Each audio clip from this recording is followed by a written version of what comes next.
Good day, everyone. This is Pod 366, a Weird Movies podcast. And today, alas, we do not have Greg, but instead we have us. Us being me, Giles Edwards,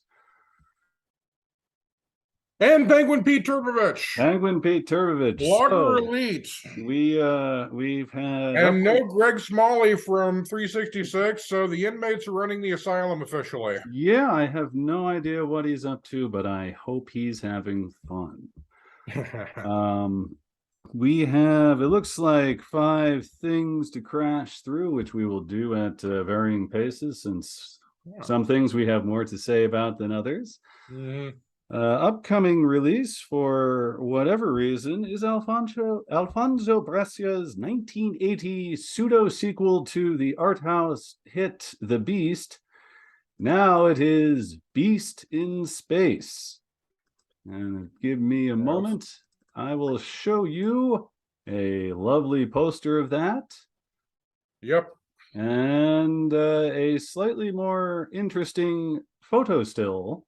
Oh yeah, I was going to mention I saw lightsaber duels going on in the trailer for that. So, and boy, that is just top-notch production quality, isn't it? Boy, they went all out. That must have been at least $5. Yeah, I looked at some of the very few remarks about it on IMDb, and that was mostly a breakdown of the adult content one could hope to see in it.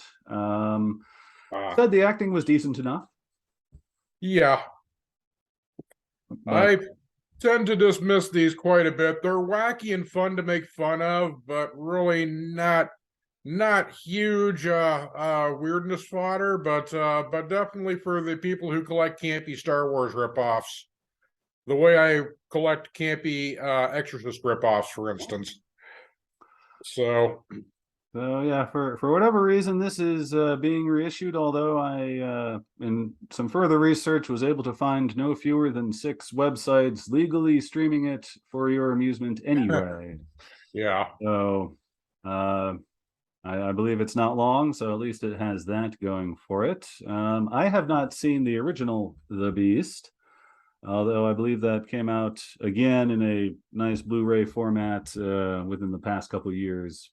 But the price tag was higher than my sense of curiosity allowed. Next up, also streaming for free on probably about half a dozen websites, there is a DVD, possibly Blu-ray issue of The Bliss of Mrs. Blossom. I have a screen capture here. Yeah. Which certainly suggests a tone for the film, which my random flipping around through it last night can confirm. And Pete, you said you've seen a lot of it now. Yeah, I watched up until almost the end last night. I was getting tired, but I like it most of the way through. It's a very lighthearted British-style sex comedy from the swinging Mondo 60s. So yeah, 1968, directed by Joseph McGrath, who I found started out doing Beatles music videos. Oh, wow, really? Recordings of performances, and I believe he also did the rather silly Casino Royale, as opposed to the more recent Oh, that one, yeah. sort of torture porny one. Yeah, we reviewed the silly Casino Royale on 366 Weird. I believe that was one of mine. Yeah, that sounds like something you'd dive Yeah. into. So we have that. Oh yes, the story. The fellow amidst the women is Mr. Blossom, who I believe has a lucrative business in designing brassieres. Yes, and he also has a side passion of pretending to be a musician. So there's numerous scenes of him playing very stirring marching band orchestral numbers while he stands on a balcony pretending to conduct. And Mrs. Blossom, meanwhile, is a bored housewife keeping a lover in the attic who originally comes over to fix her sewing machine. And he does fix the sewing machine. Excellent. If you can see where this is going. There is no nudity. There is not even a peekaboo nudity in this. They have a few shots of bras. That's about the last I saw. Okay. But it's Shirley MacLaine on the other hand. So like, if you're really going to dig that, this is Mr. Blossom going to his psychiatrist, which is quite an elaborate setup. I would call this borderline weird. It's very quirky and very daffy and wacky and in the style of at the time of British, 60s comedy in general. So it's there's straight up long conversations and regular scenes, and then there's unexpected bouts of fantasy, dream sequences, and whatnot, and some very odd characters. And plus a John Cleese cameo, and you counted the seconds on that? Yeah, it was about 70 seconds. He plays a postal official in one of his, shall we say, more dumb personas that will be familiar to you if you know anything about either Monty Python's Flying Circus or, what was it, At Last, the 1948 show? Yeah. Yeah, so... yeah. And this is they're interrogating him from a detective. There's a detective at the postal clerk trying to find out where a package came from. There's this side plot with some detectives looking for the missing man who is now residing in Mrs. Blossom's attic. So, and from everything I understand about the movie, it's very just intended to be lighthearted. But your taste for it is really going to depend on how much you loved Mondo hippie UK style hippie comedy from the 60s. So I'd give it a win though. It's lighthearted and fun. It's not really intended to be deep or meaningful, but sometimes that's the best kind. Oh yeah, I agree. I'm going to skip ahead since the third thing on the docket we actually may have some more things to say. One of the odder new releases is this What Have You, which is labeled the authentic cut, as opposed to whatever Mr. Coppola was forced to do. I think that was 2011 was the original, and it was just titled Twixt. Yeah, that was the original title. And it concerns a kind of middle to end of his career writer who's going on endless book tours, ends up in this small town. There's a mystery. There's an Edgar Allan Poe spirit guide character. And there was a bunch of goths in a van by the river. Yep. Who may or may not be vampires, I guess, is how they're putting it. Yeah. It seems that fans of Francis Ford Coppola's more famous work were very, I think, annoyed was the tenor of many of the reactions I read from people wondering, is this really from the guy who brought us, all those Godfather mega hits? Not to mention our own 366 weird favorite, After Hours, and unforgettable comedy. Yes. Yeah. I did some reading up on this, and apparently Francis Ford Coppola had a dream. It says in the Wikipedia page he had a dream and he woke up from it, tried to go back to sleep to dream the ending, but ended up dictating the story right then and there. And the problem with getting your ideas from dreams is that dreams aren't often constrained to narrative flow. So so you had to kind of sort of just think of what you were trying to think of. Yes, and any number of things lost in the translation from dream to speech, because it's those who can do it. I don't know if they exist, but if they can, I certainly respect their capacity to retain the subconscious flow to things. But so this is out. It's Blu Ray and digital, as you can see on that. It's a rather very nice box cover, which was more or less a carbon copy of the poster at the time. And so that is available for your enjoyment. For a different kind of enjoyment, there is this item released by the good people at Severin, who, let's see, if we have Criterion and we have Arrow, and somewhere around here is Severin doing the fine work that Criterion set the standard for. Arrow picked up the baton for slightly off-kilter things, and then Severin thought to itself, it seems, well, let's see what else we can find out there to give deluxe treatment to. And so this is Jesus Franco's 1981, I'm gonna say, from what I read and saw clips of, surreal absurdist sex commentary kind of thing.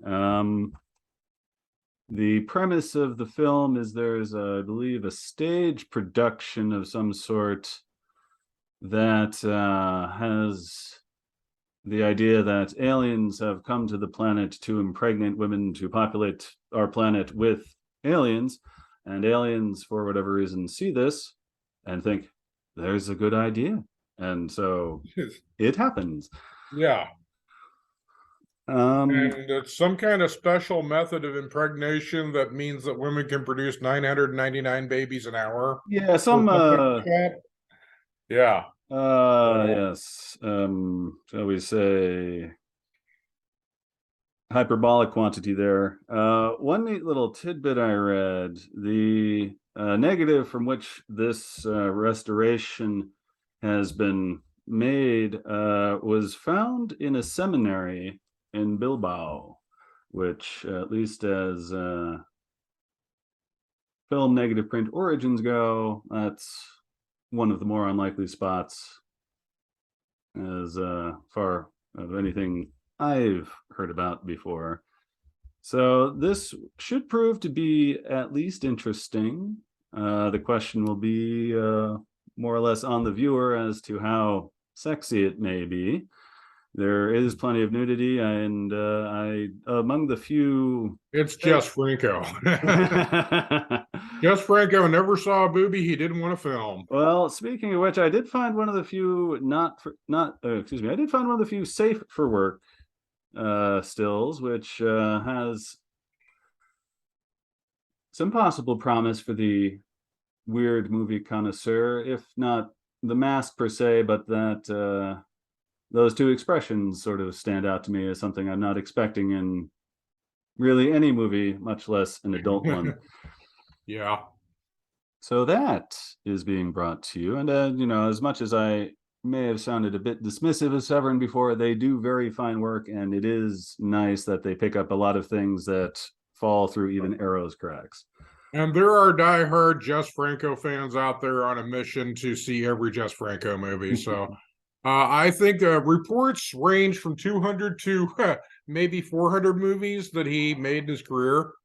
And as I understand it, he would get a producer who was paying him to shoot one movie, and he would have the set and actors there. And then after he did his shots for the producer, then he would turn around and write a new script around the same setting and actors and film his own movie on the sly. So he was doing that. Sometimes he was double and triple dealing whenever he was filming. Well, that suggests, and I want to tip my hat to him, because that suggests that he was not doing that for the money. He just had a whole lot of stories to tell. And... Oh, yes. I think he was just really, really enthusiastic about making movies. So that'll be there. That's where the passion comes from. Yeah. All right. And now the sort of biggest thing of the week is this happy little fellow that has my co-host there waving his arms in joy. H.P. Lovecraft's From Beyond. Yep. And for really the key word here is Reanimator. For fans of Reanimator, a huge cult classic. Is it officially weird canon? I forget. I believe it was reviewed a number of years ago, and Greg sort of passed on it. Reanimator, I have reviewed more recently when I think Arrow did a big mega release of Reanimator, and I argued for Reanimator's inclusion at any rate. Yeah, I would say so too. And From Beyond is really the second verse, same as the first. It brings back the same director. And the same principal leads again, and adapting an H.P. Lovecraft story again. This one I find moves at a much faster pace than Reanimator. Reanimator, kind of the first half hour is a lot of bickering with roommates. I was gonna say buddy comedy kind of thing. Yeah, exactly. But we're back with it's a story. They build a machine. This much is faithful to the Lovecraft story, of course. It's a loose interpretation, but there's a machine they build that enhances your pituitary gland inside your third eye. so that you can see other dimensions. But the downside is that monsters lurking in other dimensions can also see you. So there's quite a bit of effects with various.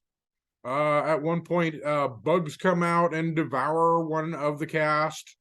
Out Okay, of is that what those pink things were? Okay. There's flying, fliggly eel creatures that are running around in the air. And of course, our main scientist, the former partner of Jeffrey Combs, who's also a mad scientist working on this project again. His colleague got sucked into this dimension and is now transforming into a strange beast creature that's basically coming back to try to devour the rest of the crew. Yeah. With designs on some kind of megalomaniac taking over the world thing. Anyway, he's on some kind of power trip, but he gets progressively gloopier and more deformed. Yes, the emergence of the third eye is probably the biggest gift. The snake coming out of the forehead, the little peekaboo snake that keeps popping out and then popping back in. Yeah, that's right. So, and absolute hard recommend for weird fans. You've got your strongest espresso right here. And yeah, it's the kind of thing that they go through it, and you believe it along with them. There aren't any little side views to the audience. No ribbing. I mean, obviously the premise, the director, Stuart Gordon, knows his audience for this kind of thing and knows that they'll only take it so seriously. But the important thing is, I believe all the actors within the movie, straight-faced throughout, was and they sell it. Yes, and few sell what's going on there better than Jeffrey Combs. Yeah. Now, some bad news about this is the edition that I have the image up for now went on sale no more than a few days ago. Yeah. It's sold out. Oh, I don't know. So you're already looking at secondary market prices. I guess one perhaps ray of hope there is that those aren't too steep yet. I saw one for $70 factory sealed and all that, as opposed to the MSRP value of, I think it was 20 or 30. But that said, this is the kind of thing that will almost certainly be released in a less collector format, and typically the only thing that means is you have a less collectible box, because most of the time they just port all the bonus content anyway, because they can shift more Blu Rays, and I think it's swell that they're able to get into people's hands. Yeah. But yeah, Lovecraft adaptation in general, I can't really think of any I've seen that was both good and wholly true to the source, because I'd say Reanimator was good. Yeah, but Lovecraft, I guess I might as well Lovecraft, please do. You may want to pick up H.P. Lovecraft, The Mysterious Man Behind the Darkness by Charlotte Montague. I'm a horror freak, so I'm obligated to have this. But anyway, with they do at least mention the From Beyond scenes. Here's one more still frame with somebody looking properly. Oh yes, you can see the eyeball, the third eye on the tentacle coming out of his forehead right there. Yeah, that pops out another 3-4 inches when it's fully seeking. Correct. Yeah. That's right. Yeah. Anyway, but Lovecraft came from a kind of dysfunctional family. He had numerous relatives who were either confined to insane asylums or killed themselves.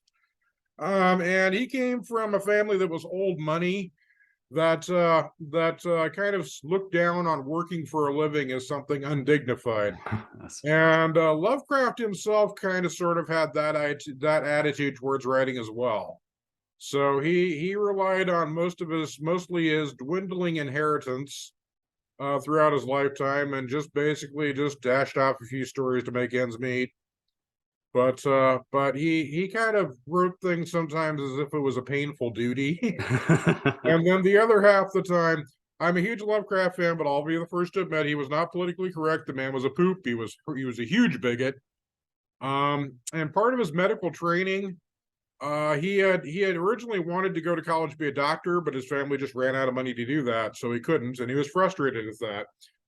Back then they believed in some pretty weird stuff. There was systematic racism built into medicine. One of them was phrenology, I believe it's called. Yeah, phrenology was a classic. Measure somebody's skull and tell if they're, tell if they're crazy or not. And of course, the skull measurements were biased in the direction of white European people.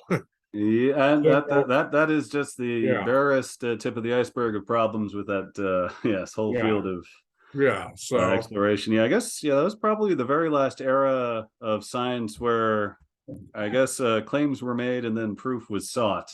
yeah, It was like it was the final last bit of maybe in this case a dark magic look of things as yeah, opposed to the more plodding but more accurate pace that kicked up certainly starting in the 40s. Anyway, So, oh yeah. Also, Barbara Crampton, is it the actress in the lead in this? Barbara Crampton. She has like another nurse that's like a subplot where the other nurse is antagonistic towards her, and she's a psychiatrist, and Jeffrey Combs is originally released from a mental institution into her care. Speaking of quack medical science, because at the time. Anyway, at one point, the antagonistic doctor or nurse, I guess, gets her back to the institution and actually commits her. And she's getting strapped down with leather straps, and she's about to be electroshocked. So there's that scene in there too, as a reference to it. And that again is very much from Lovecraft's time. yeah. So Yeah, I'm glad you are more familiar with this. I have seen From Beyond a couple of times, but I believe those couple of times we're looking at 20 or more years ago at this point. So yeah. I just have the larger takeaways, and that does ring a bell. So Anyway, yeah, From Beyond. Enjoyable movie. Yeah, it's commendable. It'll be I'm almost certain it'll be widely available, looking very nice with the hello Goose, with the mountain of extra features that you can find on this thing. A number of them ported over, I believe, from a 2007 release. That let me just quickly give the rundown here, because this is something of an important film. Even if we're not gonna certify it, it's an important part of the weird movie canon. All right. Well, I am Vinegar Syndrome. So yeah. Can you think off the top of your head, Pete, any other Lovecraft adaptations that might be worth mentioning? There have been so many Lovecraft adaptations and Poe adaptations. Well, I don't know. Give me a minute. I mean, there's a list of them in this book. They do mention From Beyond Reanimator, but just barely. Yeah, there's other adaptations. Problem is though, just like with this one, if you're trying to stay faithful to Lovecraft, it can be a lousy story. And let's see here. I've got Dagon of 2001, a Spanish movie based on the shadow over Innsmouth. Okay.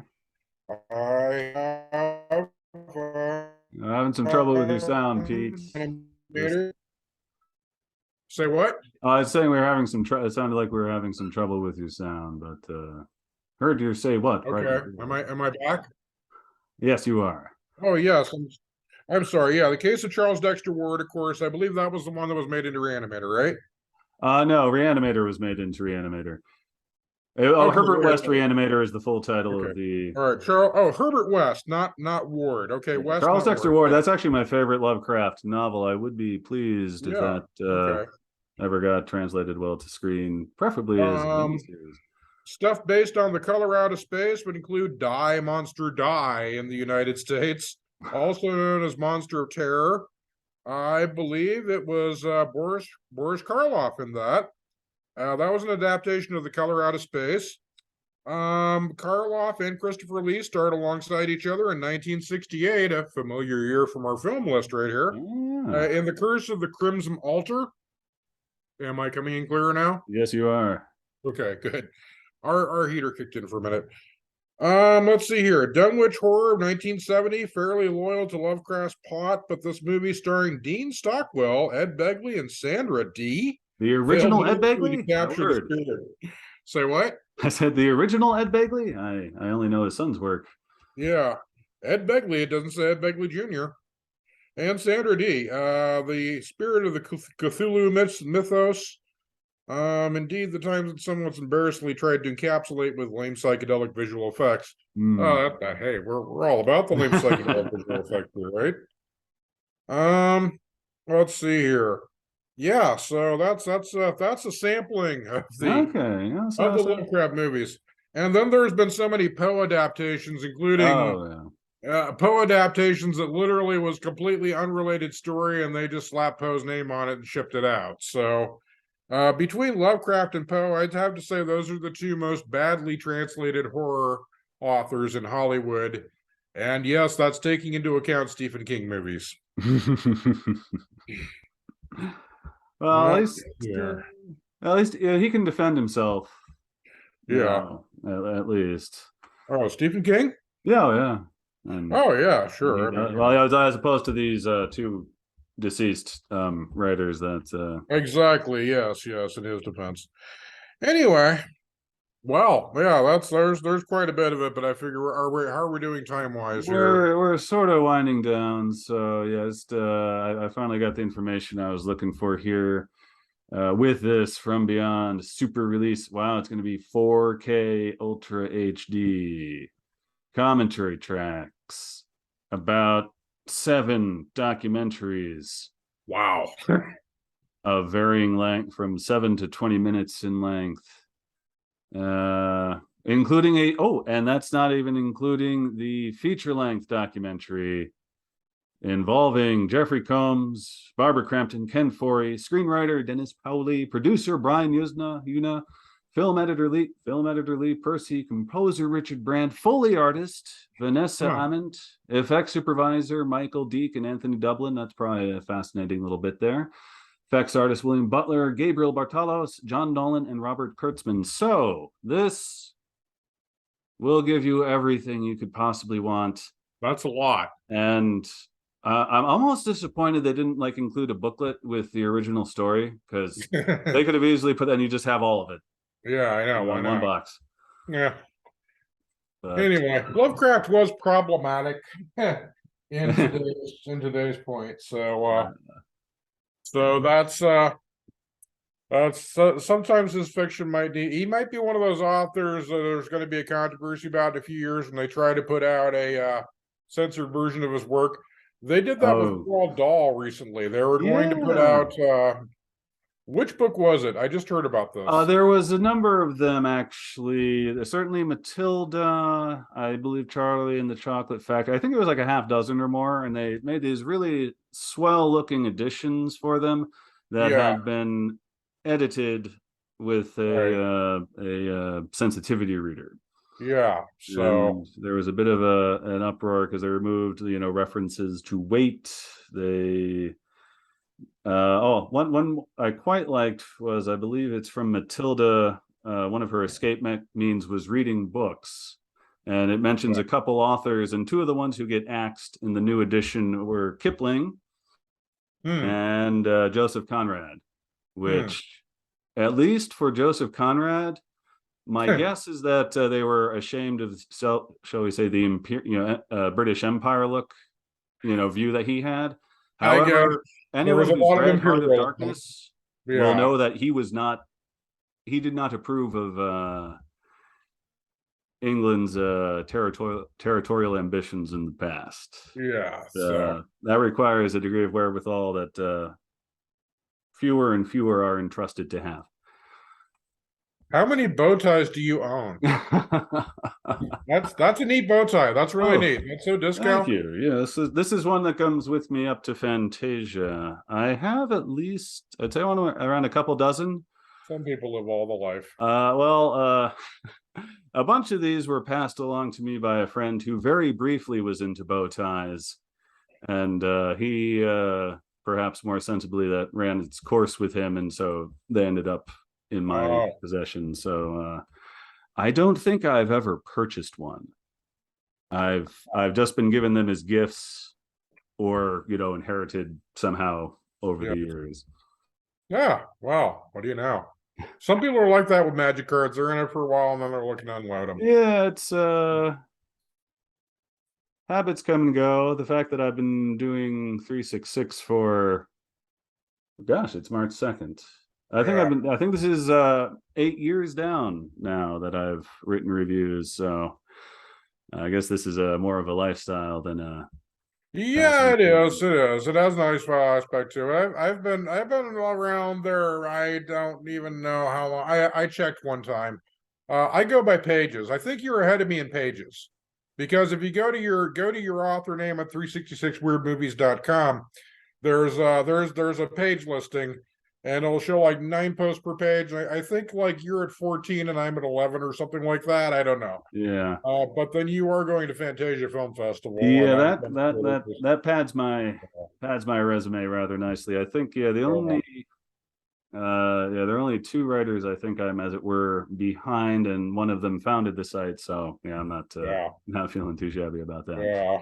And like for the longest time before we started collaborating in our other projects, I was assuming that you and I had an unspoken contest to see who could review the worst movie, because for a while there, and then you'd make a comment at the end of my review like, you think that's bad, well, you see my review next week, and then I come back, Well, I guess hopefully Greg won't mind me pulling aside the veil a little bit here, but whenever the weekly menu that we get for what the site may do well to cover, I usually try and look closest to the top, while also bearing in mind that I've developed a real taste for short movies, and a lot of short movies are short for one reason more than most, and that it's questionable whether or not they should have been made. But that said, this has allowed me to find some really interesting things. Like there's like Cyber Satan Nightmare Apocalypse was an absolutely fantastic, interesting film from Hungary recently. That was 1 hour and 6. Cyber? What's that? Cyber Satan, you say? Cyber Satan Nightmare Apocalypse. Nightmare Apocalypse. Yep. That okay. I wouldn't be surprised if I'm one of the only people in the English-speaking world who has seen that. I'll be joining you as soon as I can find it. It's they have a website. I believe you can stream it for free there. That's all right. I can Google my way from here. Oh no, I believe you, Pete. You're a tech man. With a title like that, I'm surprised it wasn't just mailed to my door. Really, but movies like that find you. You don't find them. Yeah. Anyway, wow. So Jeffrey Combs, the actor, I should mention, is also in one of my favorite underdog movies of all time. It's The Frighteners, the one with Michael J. Fox. I love that movie. Jeffrey Combs was the wigged out detective, of course. Special Agent Dahmers. Yes, who just puts on the most deranged, weird performance. Oh god, yeah. He's kind of somewhere between autism spectrum and just reincarnated from a crow or something, with these beady brown eyes of his, and he's always his Adolf Hitler haircuts. Yeah, his Hitler. Oh God, that's right, the Hitler haircut. Yeah, that's how mesmerizing his eyes are. Is you forget the haircut, just stare, it goes right through you. Yeah, underrated film, and with everyone was a whole lot of fun in that.